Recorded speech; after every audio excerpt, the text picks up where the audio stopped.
Andromeda Galaxy നമ്മുടെ ഭൂമിയിൽ നിന്ന് ഏകദേശം 2.5 ദശലക്ഷം പ്രകാശവർഷം അകലെയുള്ള ഒരു സ്പൈറൽ ഗാലക്സിയാണ്. ആൻഡ്രോമീഡ ഗാലക്സി മെസ്സിയർ 31, M31 അല്ലെങ്കിൽ NGC 224 എന്നും അറിയപ്പെടുന്നു. പഴയകാല ഗ്രന്ഥങ്ങളിൽ ഇത് ഗ്രേറ്റ് ആൻഡ്രോമീഡ നെബുല എന്നും അറിയപ്പെടുന്നു. നിരവധി ഡസൻ കണക്കിന് ഗാലക്സികൾ നമ്മുടെ ക്ഷീരപഥത്തോട് അടുത്ത് കിടക്കുന്നുണ്ടെങ്കിലും ആൻഡ്രോമീഡ ഗാലക്സിയാണ് നമ്മുടെ അടുത്തുള്ള ഏറ്റവും വലിയ സ്പൈറൽ ഗാലക്സി. ഭൂമിയുടെ ദക്ഷിണാർദ്ധ ഗോളത്തിൽ നിന്ന് ദൃശ്യമാകുന്ന വലുതും ചെറുതുമായ മഗല്ലനിക് മേഘങ്ങൾ ഒഴികെ നിങ്ങൾക്ക് കാണാൻ കഴിയുന്ന ഏറ്റവും തിളക്കമുള്ള ബാഹ്യ ഗാലക്സിയാണ് ആൻഡ്രോമീഡ. 2.5 മില്യൺ പ്രകാശവർഷത്തിനുള്ളിൽ നമുക്ക് കാണാൻ കഴിയുന്ന ഏറ്റവും അകലെയുള്ള എന്നാൽ നമ്മുടെ അടുത്തുള്ള ഒരു ആകാശ വസ്തുവാണിത്. വലിയ സ്പൈറൽ ഗാലക്സിയായ ട്രയാങ്കുലം ഗാലക്സി 2.7 ദശലക്ഷം പ്രകാശവർഷം അകലെയാണ്. ആൻഡ്രോമീഡ ഗാലക്സിയെ പോലെ തന്നെ ഇത് നമ്മുടെ ലോക്കൽ ഗ്രൂപ്പിലെ അംഗമാണ്. ചില സമയങ്ങളിൽ അത് നമ്മുടെ നഗ്ന നേത്രങ്ങൾ കൊണ്ട് തന്നെ നമുക്ക് കാണാൻ സാധിക്കുമെന്നും പറയപ്പെടുന്നു. എന്നാൽ ആൻഡ്രോമീഡയിൽ നിന്നും വ്യത്യസ്തമായി ഇത് കാണാൻ അത്ര എളുപ്പമല്ല. ജ്യോതിശാസ്ത്രജ്ഞർ ചിലപ്പോൾ ആൻഡ്രോമീഡ ഗാലക്സിയെ മെസ്സിയർ 31 അല്ലെങ്കിൽ M31 എന്ന് വിളിക്കുമെന്ന് ഞാൻ ആദ്യമേ പറഞ്ഞു. ഫ്രഞ്ച് ജ്യോതിശാസ്ത്രജ്ഞനായ ചാൾസ് മെസ്സിയർ സമാഹരിച്ച അവ്യക്ത വസ്തുക്കളുടെ പട്ടികയിൽ നമ്മുടെ ആൻഡ്രോമീഡ 31-മതായിരുന്നു. മിക്ക മെസ്സിയർ വസ്തുക്കളും നമ്മുടെ ക്ഷീരപഥത്തിലെ നക്ഷത്രങ്ങളോ വാതക മേഘങ്ങളോ ആണ്. എന്നാൽ ആൻഡ്രോമീഡ ഗാലക്സി ഒരു പ്രത്യേക ഗാലക്സി ആയിരുന്നു. അത് നമ്മുടെ മിൽക്കി വേ ഗാലക്സിയേക്കാൾ വളരെ വലുതാണ്. ഇരുണ്ട ആകാശത്ത് നോക്കിയാൽ അത് എത്രത്തോളം വലുതാണ് എന്ന് നിങ്ങൾക്ക് കാണാൻ സാധിക്കും.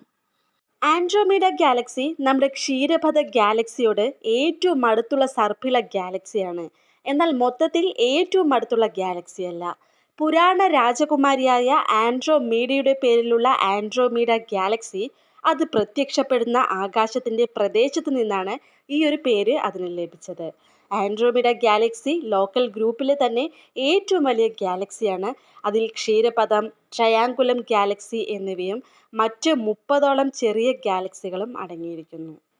നമുക്കറിയാം ആൻഡ്രോമീഡ ഗാലക്സി പ്രാദേശിക ഗ്രൂപ്പിലെ ഏറ്റവും വലിയ ഗാലക്സിയാണ്. ക്ഷീരപഥത്തിൽ കൂടുതൽ ഇരുണ്ട ദ്രവ്യമുണ്ടെന്നും ഗ്രൂപ്പിലെ ഏറ്റവും പിണ്ഡമുള്ളതായിരിക്കുമെന്നും നേരത്തെ കണ്ടെത്തിയിരുന്നെങ്കിലും സ്പിറ്റ്സർ ബഹിരാകാശ ദൂരദർശിനിയുടെ 2006 നിരീക്ഷണങ്ങൾ M31 അതായത് ആൻഡ്രോമീഡയിൽ 1 ട്രില്യണിലധികം നക്ഷത്രങ്ങളുണ്ടെന്ന് വെളിപ്പെടുത്തി. കുറഞ്ഞത് നമ്മുടെ ക്ഷീരപഥത്തിലെ 2 ഇരട്ടിയെങ്കിലും നക്ഷത്രങ്ങൾ ആൻഡ്രോമീഡയിൽ കാണപ്പെടുന്നു. ആൻഡ്രോമീഡ ഗാലക്സി ഏകദേശം 7.1 × 1011 സൗരപിണ്ഡമുള്ളതായി കണക്കാക്കപ്പെടുന്നു. താരതമ്യപ്പെടുത്തുമ്പോൾ 2009 ഒരു പഠനം കണക്കാക്കിയിരുന്നത് ക്ഷീരപഥവും ആൻഡ്രോമീഡയും ഏകദേശം തുല്യമാണ് എന്നാണ്. അതേസമയം 2006 ഒരു പഠനം ക്ഷീരപഥത്തിൻ്റെ പിണ്ഡം ആൻഡ്രോമീഡ ഗാലക്സിയുടെ പിണ്ഡത്തിൻ്റെ 80% കണക്കാക്കുന്നു. രണ്ട് ഗാലക്സികളും ഏകദേശം 3.75 ബില്യൺ വർഷത്തിനുള്ളിൽ കൂട്ടിയിടിക്കുമെന്ന് പ്രതീക്ഷിക്കുന്നു. ഒടുവിൽ ലയിച്ച് ഒരു ഭീമാകാരമായിട്ടുള്ള ദീർഘവൃത്താകൃതിയിലുള്ള ഗാലക്സിയായി മാറുന്നു. ആൻഡ്രോമീഡ ഗാലക്സിയുടെ ദൃശ്യ കാന്തികമനം ഏതൊരു മെസ്സിയർ വസ്തുക്കളിലും ഏറ്റവും തിളക്കമുള്ള ഒന്നാണ്. മിതമായ പ്രകാശ മലിനീകരണമുള്ള പ്രദേശങ്ങളിൽ നിന്ന് നോക്കുമ്പോൾ പോലും ചന്ദ്രനില്ലാത്ത രാത്രികളിൽ നഗ്നനേത്രങ്ങൾക്ക് അത് ദൃശ്യമാകുന്നു. ഒരു വലിയ ദൂരദർശിനിയിലൂടെ ഫോട്ടോ എടുക്കുമ്പോൾ പൂർണ്ണ ചന്ദ്രനേക്കാൾ 6 ഇരട്ടിയിലധികം വീതിയിൽ അത് കാണപ്പെടുന്നു. നഗ്നനേത്രങ്ങളാൽ അല്ലെങ്കിൽ ചെറിയ ബൈനോക്കുലറോ ചെറിയ ദൂരദർശിനിയോ ഉപയോഗിച്ച് നോക്കുമ്പോൾ തിളക്കമുള്ള മധ്യഭാഗം മാത്രമേ നമുക്ക് കാണാൻ സാധിക്കുകയുള്ളൂ. മിഡ് നോർത്തേൺ ലാറ്റിറ്റ്യൂഡിൽ നിന്ന് എല്ലാ രാത്രിയിലും ഒരു ഭാഗമെങ്കിലും വർഷം മുഴുവനും നമുക്ക് ആൻഡ്രോമീഡയെ കാണാൻ സാധിക്കുന്നു.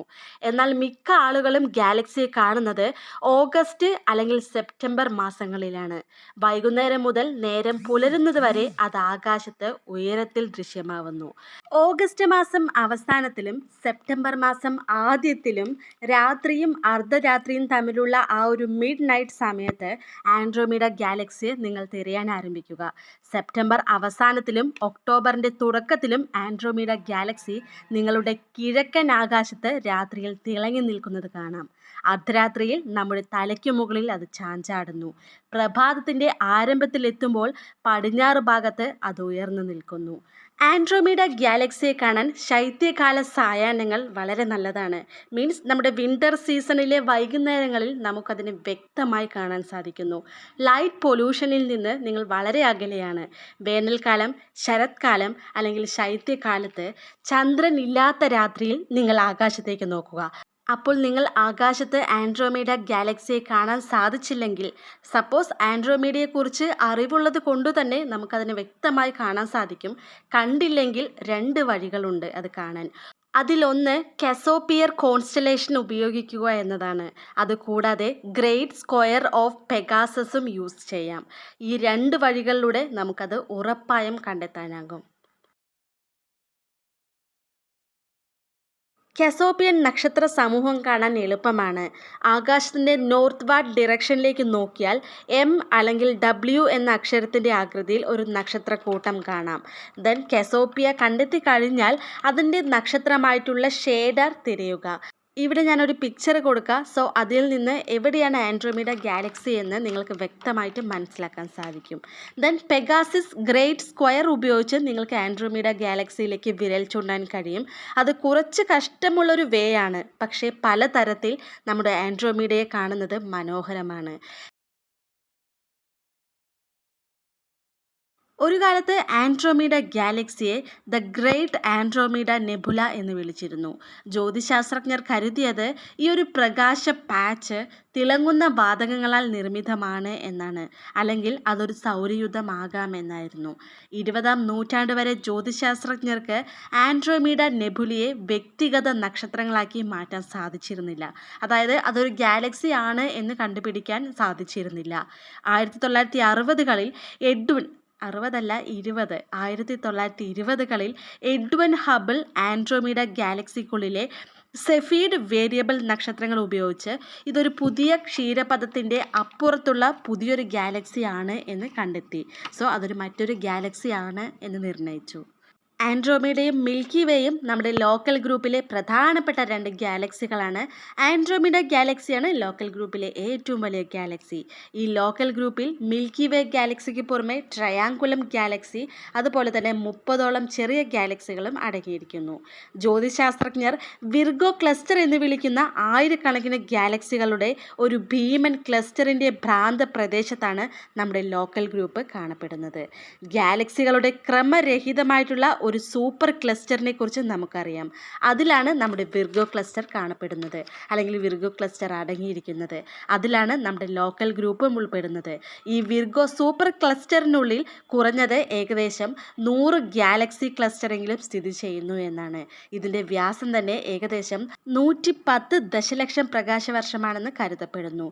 നിരീക്ഷിക്കാവുന്ന പ്രപഞ്ചത്തിലെ ദശലക്ഷക്കണക്കിന് സൂപ്പർ ക്ലസ്റ്ററുകളിൽ ഒന്ന് മാത്രമാണ് നമ്മുടെ വിർഗോ സൂപ്പർ ക്ലസ്റ്റർ എന്ന് കരുതപ്പെടുന്നു. സോ നമ്മൾ വെച്ച് നോക്കുകയാണെങ്കിൽ എത്രത്തോളം വിർഗോ സൂപ്പർ ക്ലസ്റ്ററിനെ പോലെയുള്ള ക്ലസ്റ്റേഴ്സ് കാണും, എത്രത്തോളം ഗാലക്സി കാണും. നമ്മുടെ ആൻഡ്രോമീഡ ഗാലക്സിയും നമ്മുടെ മിൽക്കി വേ ഗാലക്സിയെക്കാളും എത്രത്തോളം വലിയ ഗാലക്സികൾ ഉണ്ടാവും, നിങ്ങളൊന്ന് ചിന്തിച്ചു നോക്കൂ. പ്രപഞ്ചത്തെക്കുറിച്ച് നമുക്കറിയാമെന്ന് കരുതുന്ന കാര്യങ്ങൾ ഭൂരിഭാഗവും കൃത്യമായിട്ടുള്ള സാധ്യത വിവരിക്കുന്നു.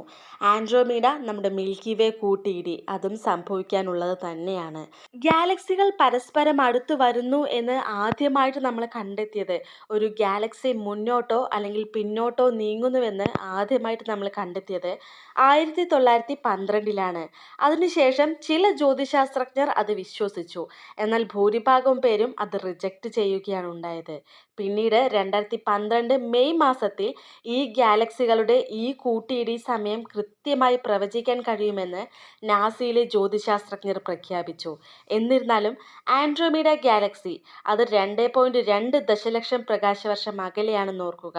ഒരു പ്രകാശവർഷം ഏകദേശം 10 ട്രില്യൺ കിലോമീറ്റർ ആണ്.